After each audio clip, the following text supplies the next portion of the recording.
Back dear student, स्वागत है आपका ई लेक्चर सीरीज। आज strategic human resource management subject के अंदर आज जो हम टॉपिक पढ़ रहे हैं वो है एलरिच मॉडल, एचआर मॉडल ऑफ एलरिच, जिसके अंदर हम ये देखेंगे कि एक केस स्टडी की हेल्प से कि जो स्ट्रेटेजिक ह्यूमन रिसोर्स मैनेजर है due to change in time उसके रोल्स के अंदर क्या क्या चेंजेस आया है। तो यहाँ पे हम एक केस स्टडी लेते हैं। आप केस स्टडी में जैसा कि देखेंगे, the Royal Swan Bank we aim to ensure that all of our organizational objective are made through the aid of HR team. एक बैंक है RS बैंक, जिनका एम क्या है कि जो ऑल ऑर्गेनाइजेशन ऑब्जेक्टिव हैं वो अपनी ह्यूमन रिसोर्स टीम के थ्रू उन्हें अचीव करना चाहते हैं। We aim to do this by using business partnering to coach and skill line manager. और ये एम उन्होंने कैसे अचीव करना है कि जो अपने बिज़नेस के अंदर स्टाफ है उनके साथ पार्टनरशिप करनी है और उनको कोच करना है और उनकी स्किल्स को लाइन मैनेजर की हेल्प से बढ़ाना है। फिर हम आगे देखें, एक सर्वे हुआ था according to the CIPD's HR outlook winter 2014-15 view of our professional survey report. The most popular model in UK is single HR team with mixture of expertise. कि पहले यदि हम देखें जो सर्वे रिपोर्ट आई थी उसके अंदर ये दिया था कि यूके के अंदर पहले हम सिंगल एचआर टीम का मॉडल लेते थे, जो कि आज के टाइम में किससे रिप्लेस हो गया है, मिक्सचर ऑफ एक्सपर्टाइज से रिप्लेस हो गया है। इस मिक्सचर ऑफ एक्सपर्टाइज मॉडल को ही हम क्या बोलते हैं, अल्रिच एचआर मॉडल। जैसा कि आप नीचे देखेंगे हमें एक इमेज दी हुई है, वहाँ पे हम इन चारों मॉडल को डिस्कस करेंगे। फिर लास्ट में केस में हमें क्वेश्चंस दिए इन चारों मॉडल के बारे में। फिर हम देखें आगे, which is used by 4 in 10 business. Just over quarter of organization survey use the Ulrich model and our organization prefer to adopt Ulrich model।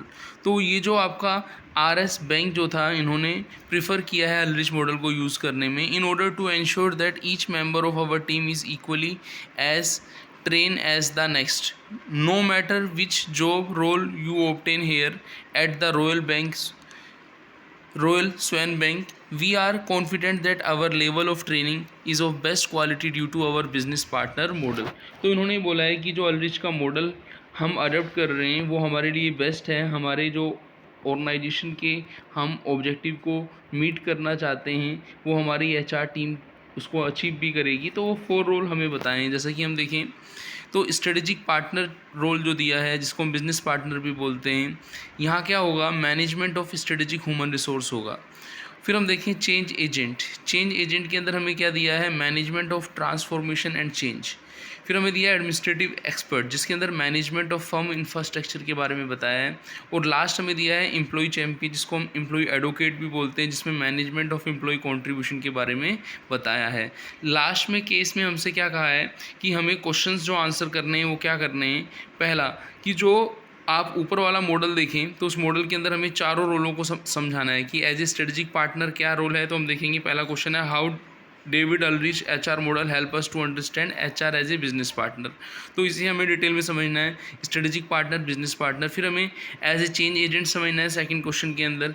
फिर हमें समझना है एज ए एडमिनिस्ट्रेटिव एक्सपर्ट क्या रोल है। और जब हम इसको समझ लेंगे तो लास्ट हमारे पास आएगा HR as a employee champion या एम्प्लॉय एडवोकेट। तो 1 बाय 1 हम इन्हें डिस्कस करना स्टार्ट करते हैं। तो सबसे पहले हम देखें कि जो ऑर्गेनाइजेशन थे पहले ट्रांजैक्शनल से अब ट्रांसफॉर्मेशनल होते जा रहे हैं। हालांकि आपने ऑर्गेनाइजेशन बिहेवियर के अंदर इनको पढ़ा था कि जो ट्रांसफॉर्मेशन लीडर होते हैं वो क्या होते हैं, मोटिवेटेड होते हैं, एंथुसियास्टिक होते हैं, वो हर काम को अच्छे तरीके से करते हैं। तो यहाँ पे हम ये देखें कि पैटर्न जो वर्क का पहले था वो ट्रांसफॉर्मेशन लीडर के अंदर एक पॉजिटिव चेंजेस देखा गया है, चेंज फॉर बेटर देखा गया है। तो अल्रिच मॉडल के अंदर यदि हम देखें तो ये जो अलग अलग हम रोल देख रहे हैं, एज ए बिजनेस पार्टनर, हम एज ए इसको स्ट्रेटजिक पार्टनर भी बोल सकते हैं। तो इसके अंदर HR का क्या रोल है हम उसको समझते हैं। जब हम एज ए स्ट्रेटजिक पार्टनर बात करते हैं तो हम मैनेजमेंट ऑफ स्ट्रेटजिक रिसोर्सेज की बात करेंगे। स्ट्रेटजिक रिसोर्सेज का मैनेजमेंट कैसे हो पाएगा। जैसा कि हम ऊपर देखें तो उन्होंने कहा था कि बिज़नेस के ऑब्जेक्टिव को यदि हमें मेट करना है तो हमें HR टीम की हेल्प लेनी पड़ेगी। तो जो HR टीम जो है, हमारे HR स्ट्रेटजिक ह्यूमन रिसोर्सेज हैं, उनकी हेल्प से हम क्या करेंगे, हमारे जो ऑर्गेनाइजेशन के ऑब्जेक्टिव हैं उनको हम क्या करेंगे, अलाइन करेंगे हमारी स्ट्रेटजी से। आपने याद किया हो तो स्ट्रेटजी होती थी हमारी, बिजनेस स्ट्रेटजी थी, याद हो आपको। फंक्शनल स्ट्रेटेजी थी, डिफरेंट फंक्शनल एरिया, ठीक है ना।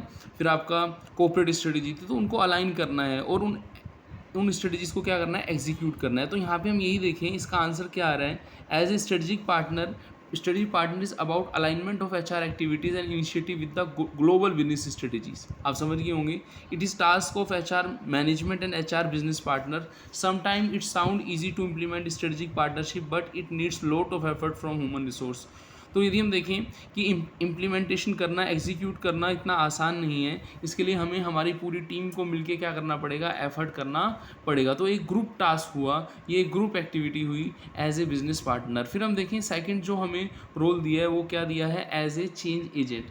हालांकि हमने चेंज एजेंट के बारे में, चेंजेस के बारे में हमने बिजनेस प्रोसेस रीइंजीनियरिंग हमने पढ़ा था, आपको याद हो कि कोई भी बिजनेस है, कोई भी ऑर्गेनाइजेशन है, उसको किसी भी काम को करने के लिए क्या करना पड़ता है, मैनेजमेंट करना पड़ता है। मैनेजमेंट कैसे बनाए, मैनेज MANGE, मैनेज मैन का मीन्स यहाँ पे रिसोर्सेज से है, इंफ्रास्ट्रक्चर से है, टी का मतलब था टैक्टफुली। तो यहाँ पे हम ये देखें कि हम कौन से रिसोर्सेज की बात कर रहे हैं, यहाँ पे हम बात कर रहे हैं यहाँ पे हमारे ह्यूमन रिसोर्सेज के, हमारे इंफ्रास्ट्रक्चर के क्या कर रहे हैं, बात कर रहे हैं। तो हम उन्हीं रिसोर्सेज को इस तरीके से यूज़ करें कि जिसका हमने इन हिस्ट्री कभी ऐसा हमने इंफ्रास्ट्रक्चर रिसोर्सेज को यूज़ नहीं किया, रीइंजीनियरिंग किया। एक छोटा सा एग्जांपल मैं इसका लेता हूँ, आपको याद हो जो बैंकिंग सेक्टर था, जब बैंक्स में ATM वगैरह नहीं आए थे, ऑनलाइन बैंकिंग नहीं थी।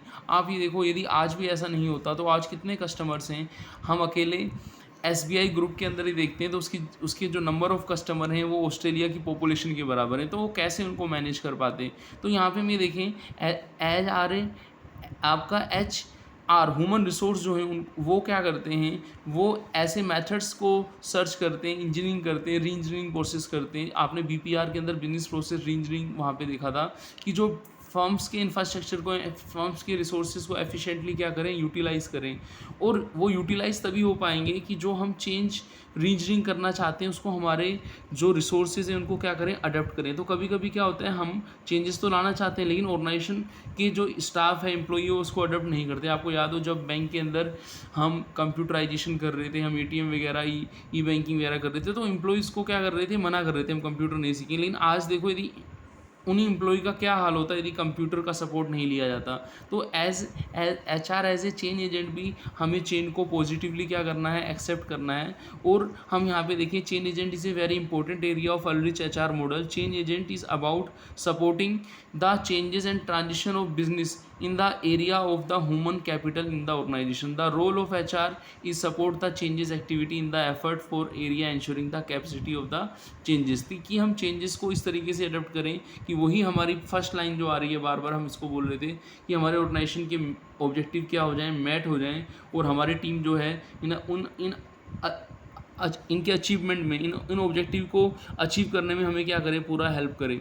फिर अपना थर्ड जो क्वेश्चन आता है वो क्या आता है आपका, वो आता है HR as a administrative expert. हालांकि हम ये देखें कि पहले हम बहुत पुराने टाइम के अंदर देखें तो वहाँ पे HR का काम क्या होता है, एडमिनिस्ट्रेशन का काम करना, मतलब एम्प्लॉय के कॉन्ट्रीब्यूशन को मेज़र करना, एम्प्लॉय की प्रॉब्लम को सुनना, एम्प्लॉय की प्रॉब्लम को रेस्पॉन्स करना, आपको याद हो। तो यहाँ पे हम बोल सकते हैं as a administrative expert traditionally ही हम देखते आ रहे हैं कि मैनेजमेंट जो कि देखता है एम्प्लॉय के कॉन्ट्रीब्यूशन को, देखता है, लिसन करता है, रेस्पॉन्ड करता है एम्प्लॉय को उसकी प्रॉब्लम्स के लिए, और एम्प्लॉय को मोटिवेट करता है और एम्प्लॉय को कमिटमेंट लेता है उसकी कैपेबिलिटी बढ़ाने के लिए कि वो प्रोडक्शन को आगे बढ़ाएगा, सर्विसेज को आगे बढ़ाएगा। तो administrative expert change over a period of time. In the beginning it was just about ensuring the maximum possible quality of delivered services, but nowadays the stress is put on the possibility to provide quality services। तो पहले तो हम किस पर ध्यान देते थे, only quantity पर और क्वालिटी को इंक्रीज करने पर। अब हम क्या कर रहे हैं, बेस्ट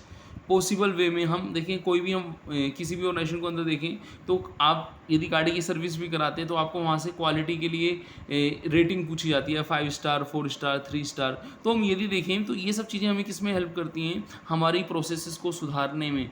तो एज ए एडमिनिस्ट्रेटिव एक्सपर्ट वो क्या करता है कि पहले की तरह क्वालिटी और क्वांटिटी दोनों पर ही ध्यान देता है, जबकि क्वालिटी को बेस्ट पॉसिबल मैनेवर पे सर्विस को क्या करता है, बढ़ाता है। और इसका मेन पर्पस क्या है कि ये लो कॉस्ट पर हो, किस पर हो, लो कॉस्ट पर हो। हाई कॉस्ट पर तो उसको सभी कर सकते हैं, लेकिन लो कॉस्ट पर हमें उस काम को करना है। तो आप याद करो, लो कॉस्ट पॉसिबल अल्टरनेटिव हमने कॉस्ट लीडरशिप पढ़ा था, और क्वालिटी को हमने डिफ्रेंशिएशन पर पढ़ा था। तो ये दोनों चीज़ें यहाँ पे चाह रहा है एज ए एडमिनिस्ट्रेटिव एक्सपर्ट। फिर जो अपना लास्ट रोल आता है वो क्या आता है बोलो, हम फोर्थ क्वेश्चन के अंदर आ गए, as a employee champion. As a employee champion का मतलब क्या हुआ कि एज ए एम्प्लॉय एडवोकेट वो क्या करेगा, वर्क करेगा।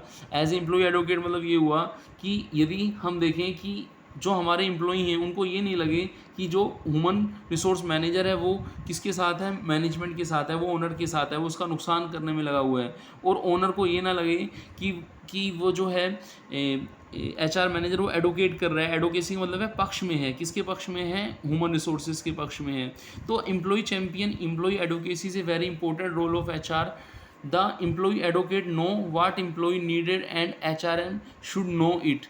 The employee advocate is able to take care about interest of employee and protect them during the process of change in the organization. तो ये सब चीज़ें जो हमें एम्प्लॉई एडवोकेसी करनी है, हमें एम्प्लॉई के इंटरेस्ट में भी करनी है, और यदि हमें कुछ चेंज करना पड़ रहा है ऑर्गेनाइजेशन की, उसकी नीड के अकॉर्डिंग भी हमें चेंज करना है। तो कहने मतलब ये है कि हमें एम्प्लॉई को भी ध्यान रखना है और मैनेजमेंट को भी ध्यान रखना है। तो आप कहेंगे सर ये कैसे पॉसिबल होगा? तो यही तो एज ए चेंज एजेंट जो है, एज ए एम्प्लॉई चैम्पियन जो है HR क्या करता है, वर्क करता है, एम्प्लॉई की प्रॉब्लम्स वगैरह को सुनता है और उसको हेल्प करता है। हमने लास्ट में भी पढ़ा था कि एम्प्लॉई की प्रॉब्लम को लिसन करता है, रेस्पॉन्ड करता है, उससे कमिटमेंट लेता है कैपेबिलिटीज़ के लिए। तो ये जो हम पढ़ते हैं, जो लास्ट जो था अपना एम्प्लॉई चैम्पियन, वो हमें यही बताता है कि मैनेजमेंट ऑफ एम्प्लॉई कॉन्ट्रीब्यूशन के अंदर वो क्या करता है, HR एक इंपॉर्टेंट रोल क्या करता है, प्ले करता है। तो इस केस स्टडी की हेल्प से हमने HR के चारों रोल को हमने समझा। मिलते हैं नेक्स्ट लेक्चर में। थैंक्स।